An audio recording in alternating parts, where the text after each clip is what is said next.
I have been painting for a long time. It feels like for like half my life probably at this point. My aesthetic would be interior spaces, more representational than like realistic, focusing on just the figure itself. And it really started just out of having collected a lot of images. The first thing that I was ever drawing was people, and looking at old books of my dad's from when he was in college, Michelangelo art history books. I didn't expect the paintings to be so personal because I was drawing so much from collage, from these images, just that I liked, just that I was wanting to look at. I want to make things that I want to look at. I don't think too much about what the narrative is going to be before I paint them. I think religion has crept into the work a lot.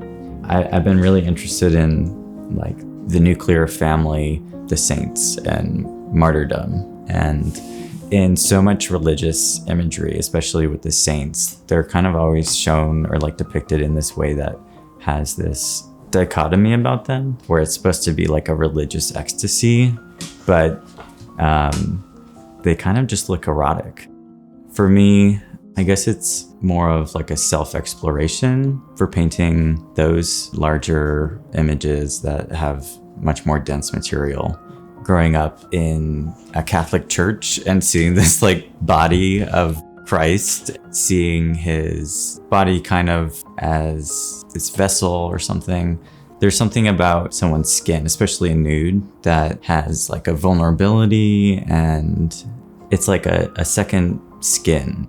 It is also a little bit intimidating to make these paintings that are actually super important to my narrative, to then paint those and like put them out in the world when I'm using all this like really personal imagery. They're more of like a theatrical type of piece for me. And I want people to look at them and be interested in diving deeper into it while I'm trying to understand myself more through the work. And it's like that self-exploration. I also want other people to understand me.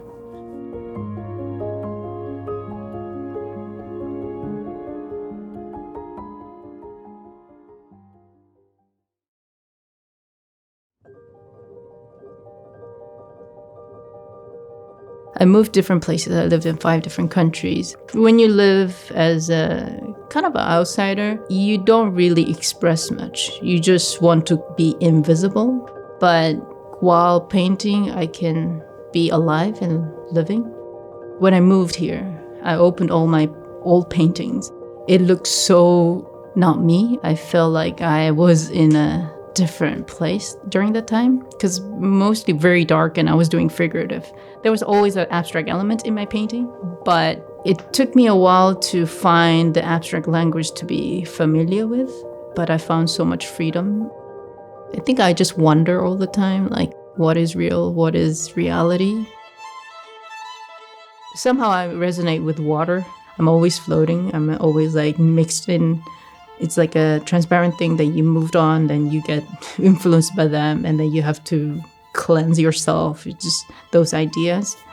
So I start with one idea that it sticks with me, and then while I keep on painting on that subject, all the thoughts, and actually study those ideas, by the time when I finish one series, another idea comes in. Because it's always like you question something, and then you're trying to find the answer. I try to tap onto different materials so I can find a new way to approach painting. I don't really like trying to put the boundary of like, okay, this is illustration, this is painting, this is sculpture. Because if you have a painting attached with so many sculptural elements, then is it a sculpture or is it a painting? Even though I use acrylic, sometimes I approach like watercolor, and sometimes I approach like not oil. I did a bit of oil painting, but more buttery texture. So there's more variety that you could work on. The physicality that you can actually touch it. Came up with the idea about dream. And then in mandala, I had an idea about a year ago, and I wasn't ready to start on. So I wanted to connect something. How can you make something geometric and symmetric, but connect with dream? And make it dreamy. So that's my challenge, and I'm having fun with it and studying like Tibet mandala and also like in the early spiritualism, theosophy, because that's the beginning of abstract. So I'm going back to the history and then looking at the abstract painting. And there's the similarities and there's the differences in visual form. But it's kind of fascinating, like that happened like thousands of years ago, and it fascinates me, and it still fascinates people, because there's always common element in human, I think.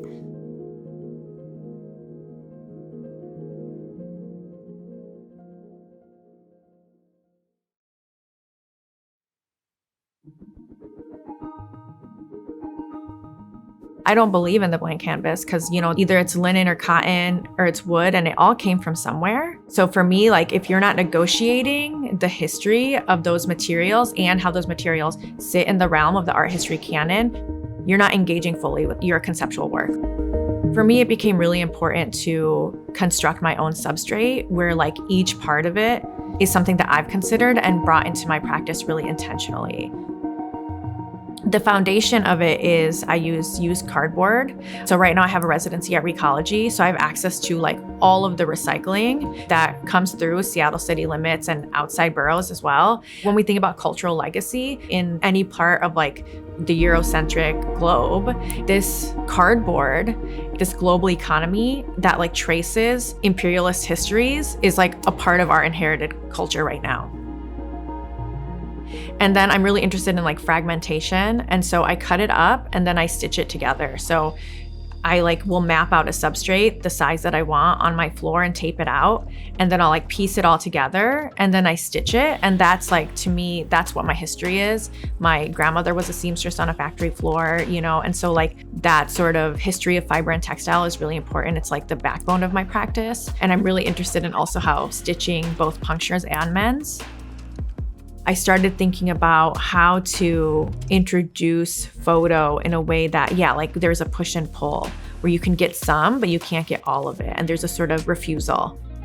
I'm always interested in space and the interrogation of space, both like physical space and like historical space, and then like actual architecture and like buildings. I'm always thinking about precarity and like scaffoldings of support. And so for me, a lot of the sculptural work at its core is about taking reclaimed materials, things that I can find easily and access easily in my life, and then putting them together in this precarious way to sort of make real or literal the ways that marginalized communities take the leftovers of what is around them that wasn't really meant for them and create their own scaffolding of like support or survival. And I don't expect the audience to access all of this.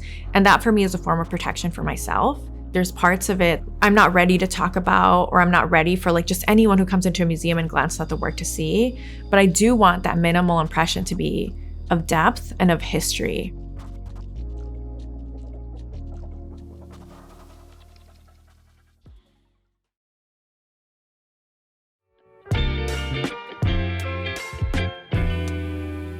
I had a lot of time on my hands and I really just needed something I could focus on. So I was doing art as therapy.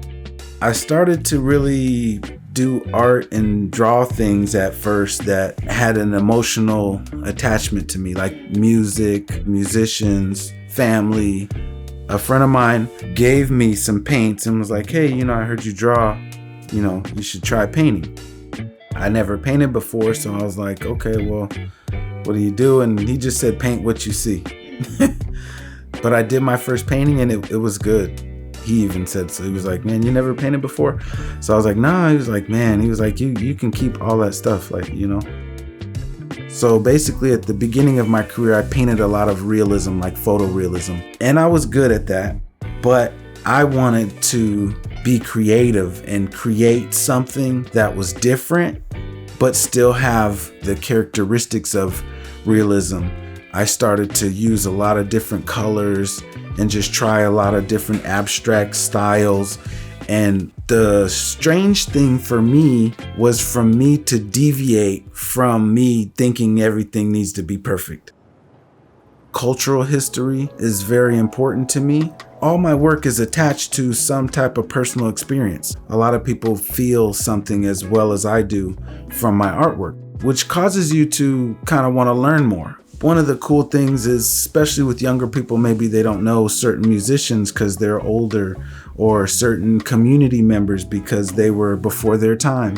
And I usually try to give some type of hint in the title where they can go, oh, who is this person? This painting is so cool. It has this feeling. And then they look it up and then they learn about who this person was and their, impact on the community or on their culture. And I've honestly, I do that. Like I look at some artwork and I go, who is that? And I look it up and I learn, so I feel like it's ignites the flame of enjoying art, but also of education as well.